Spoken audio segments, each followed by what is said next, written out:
collection is important for one reason, is it shows a bit of a shift in intellectual and academic centres from Europe. After Indonesia became independent, Australia suddenly had this new sovereign state neighbour. The world geography had changed because colonisation was fast becoming a thing of the past. And Australia, which was already a wealthy country with political stability, wanted to develop its academic resources. All the Southeast Asian collections were put together over time, and the further we got along towards the 60s and the 70s, the more relationship we started collecting with places like the National Library of Australia and the Art Gallery in New South Wales and other institutions, so working with them to find and source materials, as well as working with academics such as Merle, who were coming back with and paying for research material. So that was always a case of a unified front bringing in materials.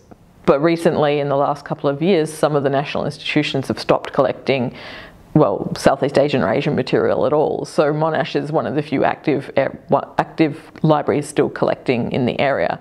So in some ways it's perhaps more important now than it was to showcase that we are part of the region, that we are engaged within what's going on. Currently, Australia-Indonesia relationship is in really good shape.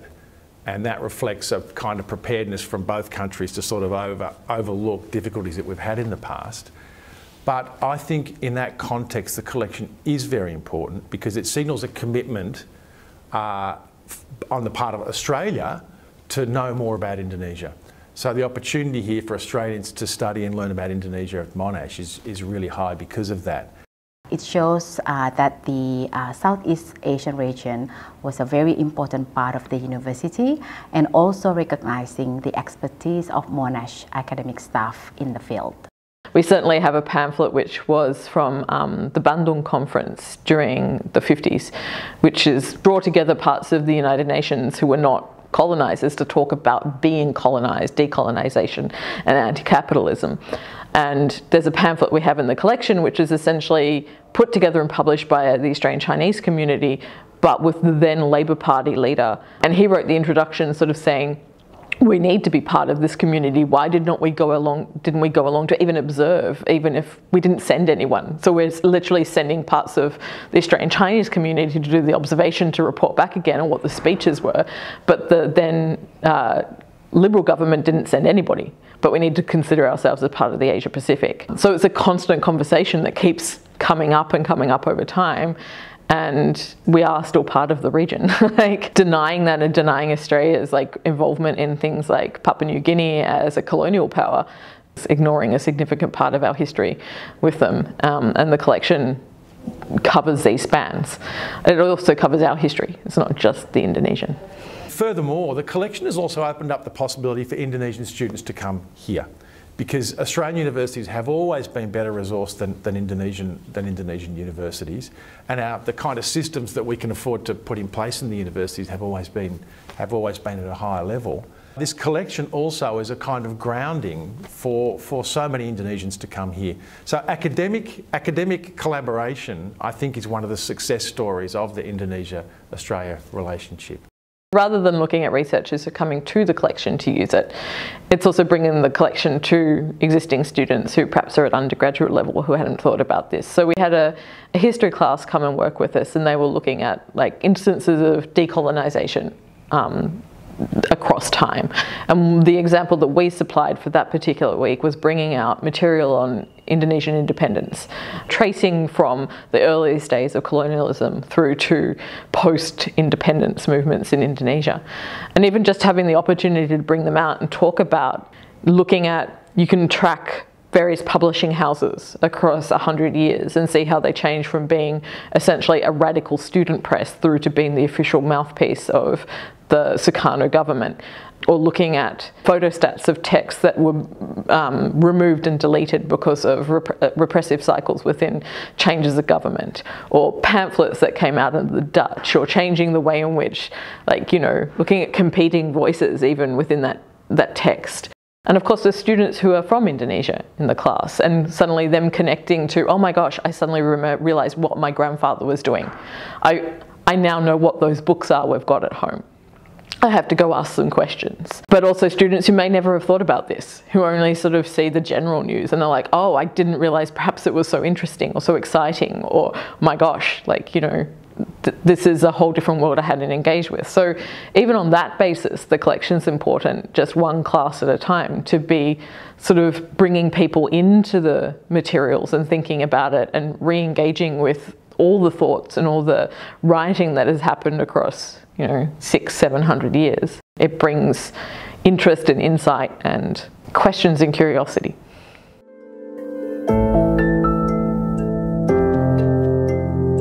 The Indonesian collection at Monash University Library was built up in the 1960s and the 1970s through the collecting activities of early Southeast Asian Studies librarians. They also worked closely together with Monash academics from the Center of Southeast Asian Studies. The Center of Southeast Asian Studies was established in 1964, soon after the founding of Monash University. There was a bit of a transfer to happen from traditional centres. The Netherlands, which had previously been the centre of a lot of research and academic work about the Netherlands Indies, suddenly we wanted that kind of authority to switch here to Australia, and it has happened to a large degree. And part of that was, of course, making a collection that didn't start in 1945 or didn't start in 1961 when Monash's arts faculty opened. We had to go back and kind of assemble materials from the centuries of history that preceded that moment. The history really started pretty much at the start of Monash being established. The bulk of the Dutch language collection was collected after 1964 by a fascinating Monash librarian, Bob Muskens. She was born in the Netherlands and she had lived in Indonesia in the Netherlands East Indies. So she brought a lot of experience about the kind of the specialised field to her work. One of the, I guess, the Monash pioneers, one of the early founders during the 60s who were studying and working, and she's working here at a time doing Indonesian studies right when, I guess, the Netherlands East Indies is beginning to pull apart. So post-World War II, post-1950s, you've got Sukarno and power in Indonesia, so beginning to also destroy records because there's political turmoil had been going on, and post-independence movement. So she's sort of working between researching in the Netherlands and also researching with Indonesia and Australia. She was given a budget and she'd travel back to the Netherlands, and she would visit places like convents and missionary societies who were selling off libraries en masse, because that kind of knowledge in the Netherlands suddenly became kind of redundant after the colonial period ended. So a lot of those books were shifted, thanks to Bob Muskens' efforts, to the Monash Library here. And of course, they reflect quite strongly conditions in the Netherlands as well as Indonesia during the colonial period. And it's almost like being a colonial power ourselves puts us sort of at that weird interstice where we can have materials coming in.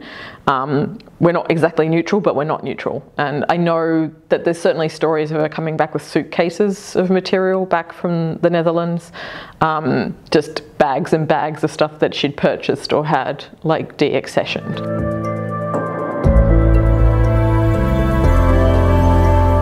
Incredible resource there of Dutch language collections, and they've been added to over the years especially by professors who brought their own specialisation to the acquisition. So some professors did it in ways that were quite interesting. For example, Cyril Skinner, he brought this collection of really interesting novels written in the Malay language in Arabic script, which was really common back in those times. We're talking here the 1950s and 1960s. But the interesting thing is that they're really pulp kind of popular fiction. You will not find these items in contemporary Malaysia for a couple of reasons. One, because the cover art is quite risque. It shows women with red lipstick and kind of wearing, you know, revealing clothing, which points pretty strongly to the actual contents as well. The second reason is these books are written in Arabic script. So the language is Malay, which is similar, the same language as the language spoken in Indonesia now, but the writing use is Arabic. And in the vast majority of publications appearing in Malaysia and Indonesia now, Roman script is used, the same script as we use here in Australia for our use of English. And now, in contemporary Malaysia, people really associate the Arabic writing with pious publications and pious ideals. So they would be shocked to know that you had these kind of raunchy, popular literature written in Malay using the Arabic script. And I think that's a fascinating reflection on change in this part of the world. You know, even if you're publishing in Arabic, even if it's usually pious, well, maybe that's part of the point itself. It's also remembering, although it's often used for very pious things, there are people who are Arabic speakers within Indonesia. It's a diverse community, not just as a second or third language or a language of faith, and sometimes that's your target audience. But also then there's people who are sort of subverting what is perhaps the standard. That's also an aspect. If you sort of burrow into our collection in the Indonesian books, you're going to find lots of notes in the margins. And I've found it's particularly books about religion that contain this kind of marginalia. And that's of course because religion is a controversial topic in Indonesia. It really is. So for example, we have the famous book by Boland, which is just one example, which was written just after Indonesian independence, and it presents a kind of colonial perspective really on what religion should be in a national context. And of course the assumptions that underpin that, they're not really shared by a lot of Indonesians. So we've had students come here and express open disagreement in the pages with Boland. But what is interesting is that other students have come and written their disagreements with those disagreements. So you have these kind of little chains of threads of dialogue that unfold within the book that are really valuable for a number of reasons. One is because Monash has been a real crossing place for Indonesian students. We've had so many students come and do fantastic work here, and some of the most brilliant Indonesians have come and done their PhDs here. They've really added to our environment. And of course, Indonesians are known very much for their politeness. This is a national trait. So it interests me very much that there's so many comments found in our library collection where people have expressed disapproval where they mightn't have felt comfortable expressing those disapprovals elsewhere. Many of the Indonesian books are annotated in some format. Annotation goes back as far as human history. The urge to have an opinion about either what's in the text or annotating it for your own purposes. It's important because you can not only track, I guess, intellectual history, so looking at sort of debates about what someone who's using the collection thinks about ideas historically, or thinks about the text, which is important, but you can also track the dissemination of knowledge. But then you can also see, you know, where the interest lay for the collecting groups and how the various translations of this information coming from Indonesia circulated amongst the 18th and 17th centuries. Same as in the more modern editions where Julian was looking at sort of the way students were responding to ideas, you can see how that's tracking and changing. So yeah, marginalia is really important. Within the Merle Ricklefs Collection, we have a number of early colonial materials as well, early Dutch colonial materials from the 17th century. And one of them is particular scientific texts. So its English translation or English title is The Cabinet of Curiosities by Ricklefs, who was a botanist in Java. So he was Dutch, despite his name being in Latin. He was Dutch and he was married to an Ambonese woman called Susanna, who was part Dutch, part Ambon. And his research was basically working with her as translator to go out and catalogue both plants but also fish and animals that he saw within the Ambonese region. And the particular text we have, The Cabinet of Curiosities, it's interesting because it goes through the different types of crustaceans and geology and types of rocks and metals within the Ambon area in the ocean. Our copy of it has the collector who owned it going through and writing in which mollusks that they owned. They're putting in what they've collected. So it's important because you can not only track, I guess, intellectual history, so looking at sort of debates about what someone who's using the collection thinks about ideas historically, or thinks about the text, which is important, but you can also track the dissemination of knowledge. So with Ricklefs, you can sort of sit there and go, all right, this is already pulling things out of like a climate into a text, which is then put into almost like a print version of a cabinet of curiosities that people could then share and say, oh, I've got this one or I've got that one. It's like collecting cards. But then you can also see, you know, where the interest lay for the collecting groups and how the various translations of this information coming from Indonesia circulated amongst the 18th and 17th centuries. Amongst the remarkable holdings we have here are the proceedings of the Batavia's Genootschap, which means the Batavian Society. Batavia is the word for Jakarta in the colonial period. So it's like a kind of scientific association. And it dates back to the 1780s, which really was the kind of early period for globally for the formation of societies dedicated to scientific goals. And their proceedings are incredible because these are all scientific publications about the society of that time. In the very first issue of the Society's proceedings, we find an incredible map of Batavia focusing on the canal structure of the city, which of course replicated something that an urban form that Dutch people were really familiar with.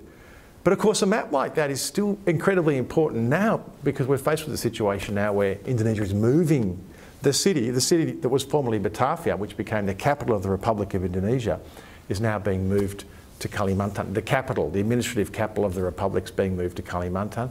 Why? Of course, one of the reasons is the rise in the water table and the loss of land. That's a resource that for so many disciplines, for health, planning, for social sciences is incredible value in the present.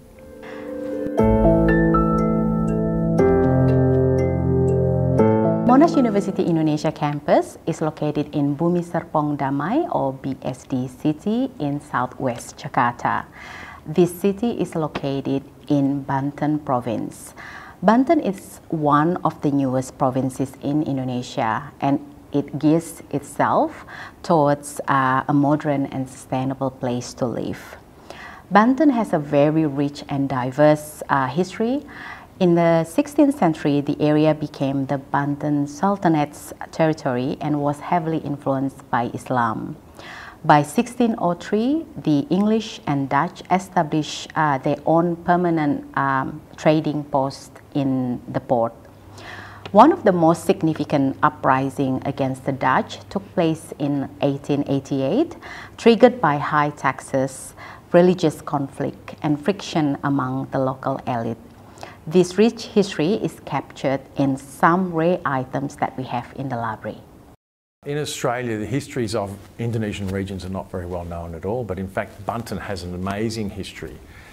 It got onto the map of global trade pretty early, in the early part of the 17th century, largely because of pepper at that time. So pepper was the resource that came through the Banten ports, and there was a time when the sort of Banten elites were kind of conniving and playing off Dutch and also English private traders against each other.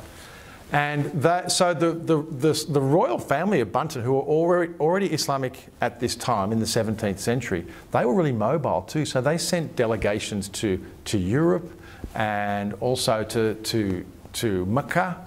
So we know that there are records of their amazing travelling around the globe.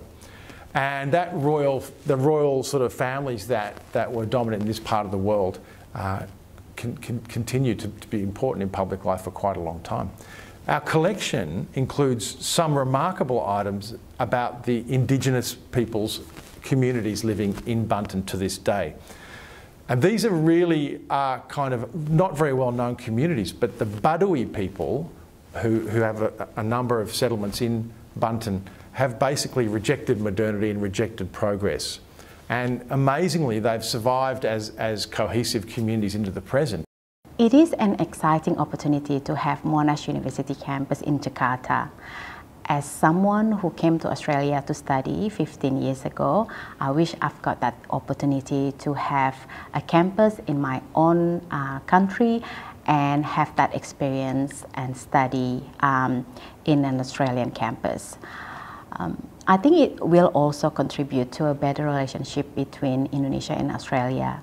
As you know, Indonesia and Australia's relationship has got its up and down, and having the campus students study and academics teaching at a campus in Indonesia will hopefully improve the relationship. When Indonesia opened its first foreign-owned university, and that it was actually Monash that was the university that was being opened, it was a tremendously important moment, of course, for us here, but also in the context of Indonesia, because we were the first, you know, kind of foreign actor that was allowed in. So it's tremendously important in that sense. We have a lot of very enthusiastic Indonesian students who come over to do their degrees here, whether it's in education or nursing or health sciences or humanities.